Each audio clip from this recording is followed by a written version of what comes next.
Alright, so 90% of the time when you're doing a pork butt, you're going to do like, if you go on my YouTube channel and look, I've got tons of pork butt stuff on there about how you do a pork butt in a slow cooker or how you smoke one or whatever. And you leave the whole thing together. And it's one of the most versatile cuts in the kitchen because you can use it for 1,000 things. But we're talking about competition barbecue and how to trim it, right? So let's see if I can manage to pull this off without looking like an idiot. Because both things are equally probable at this point. All right, so first thing, got a little bone over here, right? We're coming over to this end, and the theory is we're gonna make a medallion out of a strip that runs right here. You can sort of see it. Daryl, are you close enough? Whoop, slipped right over, didn't he? You can kind of see it right here. This is where we're gonna take a medallion piece, okay? And we're gonna do it by trimming this piece out here, starting with this little trench, right? So we got our little baby knife. And this is one of those things with, I can debone a chicken in no time now, but this is one of those things with practice. I'm sure I would get faster, but I don't think it's necessarily about hot dogging. I think knife skills come from doing it correctly and working slowly. Children, did you hear me? I have kids that have just begun learning how to truly work with knives, and I keep telling them, no hot dogging, because you look like a jerk when you do that. But you do, you get to the point where you're much faster. All right, now here, I'm pretty impressed with myself already. So I'll take what I can get. Because you can already see where I pulled out that little wedge of fat out of there. You begin to see where this muscle will separate, right? Now, what we're after is something that we can make a true medallion out of, though, isn't it? Mm-hmm. Okay. So this piece, as is not truly big enough to make a true medallion, right? So our natural line, kind of look at it, we want to separate it and pull it back. Is that right? Mm-hmm. Okay, so we're going to follow the line of the muscle at this point, aren't we? Yeah. All right. Kind of go out a little bit further. A little further this way? Yeah. Or further this way? This way? Anyway, yeah, to make Okay. it more round. Make sure you got enough to make it round. Okay. So if you kind of tease it with the tip of a knife, without truly cutting the meat, you'll kind of get an end on that fat, and if you get that out of the way, you can see better what you're doing. See, I just made myself sound smart. Basically, I was saying I can't see what I'm doing. So I'm going to work it so I can. Oh, you know what? You know what that is? Blood vessel. Check this out, because that's gross, and you don't want to eat it.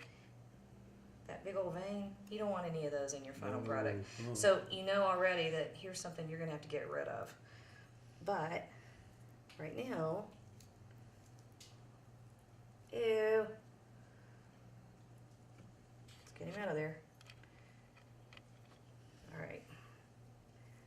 Okay, Daryl, so we're making a round medallion, right? Yeah, it's a long tube that you can go and cut it at 90 degrees and make, probably 6 or 7, about a ½ inch or inch medallions. So define a medallion, Daryl. A medallion's about a 1 inch circular piece of pork that's made out of the money muscle. Okay, define the money muscle. Money muscle is the piece in front of your knife there, opposite the bone in the back. This. Right, and it has that distinctive look across the front. Okay, front or front? Front as in toward me. Okay, so the distinctive look here, meaning The distinctive look here. Here, that's along not this towards edge, you. along Oh, this way towards you. Yeah, toward that edge. So you're looking for this. Yeah, that's. You mean those striations? Yeah. Okay. That's. Now, distinctive look. Does that applies simply because you're wanting to know where the money muscle is, not that you're going to use that as any part of the presentation, right? No, that's like the most important, and the reason they call it money muscle is because you win the competition, you win money. Ah, I gotcha. Because it's the championship muscle like the Boston. All right, so I can see where we're going to end up with something sort of rounded. There you go. I have a question though. Look here, once you've begun pulling it, because we had that natural separation here, and all I've done is work the connective tissue in between the two pieces, right? So I come in here, and I find a tiny piece of membrane, and we have another separation here. I'm going to stay to this side. Take it, yeah, it'd be Okay. fine, yeah. And we're going to take it the length of the Right, piece, there you right? go. You know, I can see this is definitely one of those things where I would take a few weekends in a row Yeah. and get a butt every weekend Yep. and practice and truly look at the way the meat is constructed, you know? Because when we started talking about finding this piece of meat and the money muscle and making the medallions and that sort of thing, I've cooked enough pork butts. Now, I'm not supposed to separate this entirely, am I? No, just get it down to somewhere just above the fat cap, and Okay. I've cooked enough pork butts that I was familiar with the different ways that the muscle runs in this particular cut of meat. And I was like, okay, this kind of makes sense. However, not ever having actually gotten in there and played with it and done it, I've noticed several things that I've never paid attention to. So I think if you're going to start doing competition barbecue, best thing you could do is spend a few weeks eating pulled pork.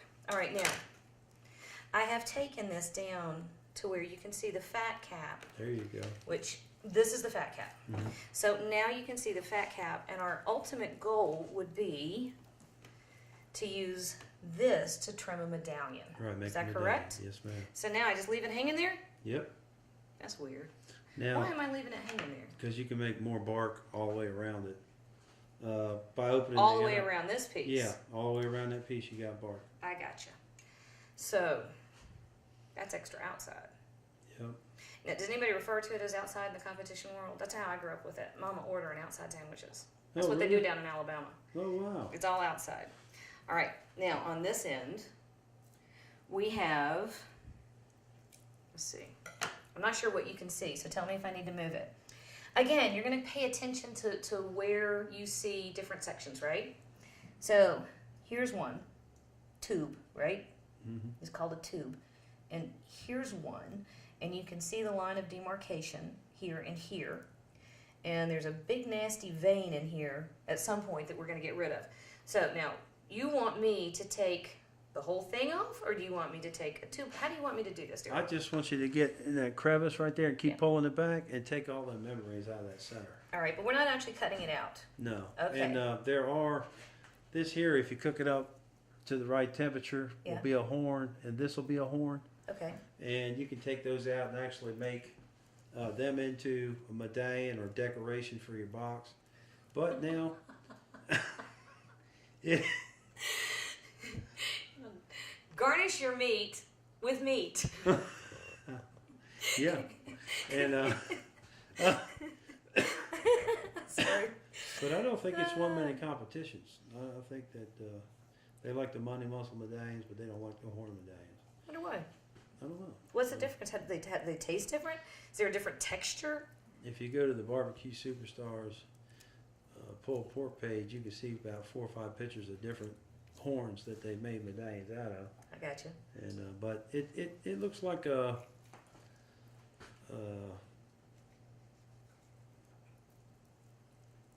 triangle, not a triangle. Well, it's like a column that's a triangle, almost like a round pyramid.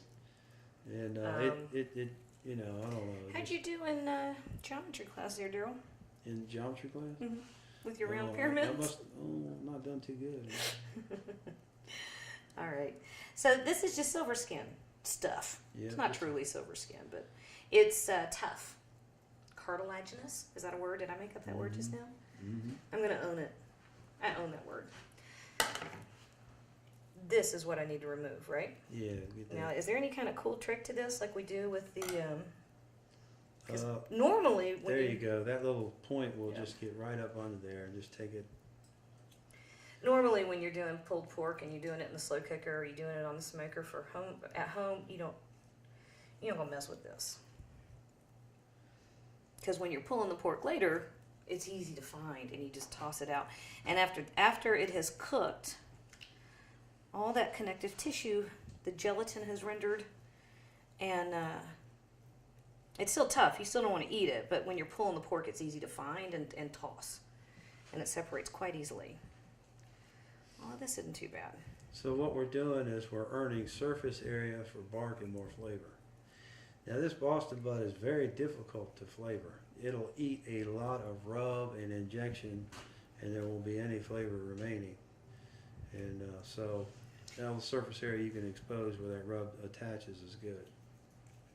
So we're going to do the same type of injection on this that we did a few minutes ago for the pretty little racks of ribs that we've got outside. And we're going to use the same combination, aren't we? We're going to use two fluids. We're going to use white grape juice, and we're going to use the pork injection, the commercial pork injection. Sweet smoked cube. That's right. So you know these guys, huh? Yeah, now Jim Elsler took second place in the FBA. He led all year just about. And then there were, So I'd say he knows what he's doing. at the World Food Championships, like 4 of the teams scored in the top 10 that Wow. used Sweet Smoke Q. So he's got a great track record. That kind of gives you, if you got somebody with that kind of track record, you want to kind of pay attention to what they have to say. Mm-hmm. All right, so I've gotten all but this little trenchy part here. Wow, that's right here. awesome. But we've got it here too. So when you said we're gaining surface area, do we want to come under here? I do. Okay. It's a hard job. You got skills. I feel faint. I need my spray bottle. Actually, no, I don't. I told Daryl if I didn't be careful with what I was cooking, I'd get pretty entertaining. We would learn nothing about barbecue. Boy, you haven't wasted any pork at all. You've really done an expert job of that. Well, that's because I'm a home cook and I'm stingy. You know, a lot of this, I think, which is kind of funny, you and I were talking about this, because I'm new to the competition world, right? But I do know a lot about food in general. And one of the things that I think is crossing over from my world into your world is how to use cuts to their best advantage and why a cooking method works. So Low and Slow works with these competition cuts because you have lots of connective tissue. You have muscle fibers that run in different directions. You still have to use the same principles. Now, you know, a home cook normally would not do this kind of trimming, but I certainly understand, you know, what you want to do to have as much bark as possible. You know, you're going after that outside, boy, that's good stuff. What I heard is that a restaurant in Memphis was simply trying to find a way to use up the burnt ends. They didn't know that it was sellable. Mm-hmm. And they stuck it on the buffet, and before they knew it, that's what people were after. Yeah. They probably had my mother down there. Right down in that corner that you're at, that's where that vein's at. There's a make Okay. sure you got to get that vein out of there. I've heard of this vein, the legendary vein o' pork butt. So where am I looking for it?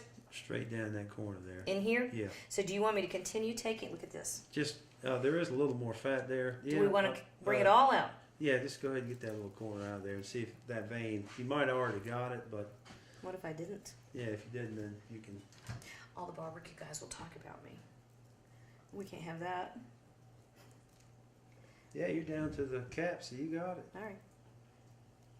Yeah, because this is, that little triangle in there touches the cap. Mm-hmm. And a lot of times, if you braise a pork butt, it does begin to fall apart. And sometimes, if you've really gotten it super tender, when you pull it out of the braising liquid or what have you, you'll notice that it really comes out in two pieces. And that's what's happening right here. Is what has happened is that fat and cartilage has rendered in between the two pieces, and it separates along this line, Mm-hmm. like that. Yeah, looks like time to inject. All right, and then we're down to the bone. Mm-hmm. All right, I'm going to give my hands a quick wash. Give me half a second. I hear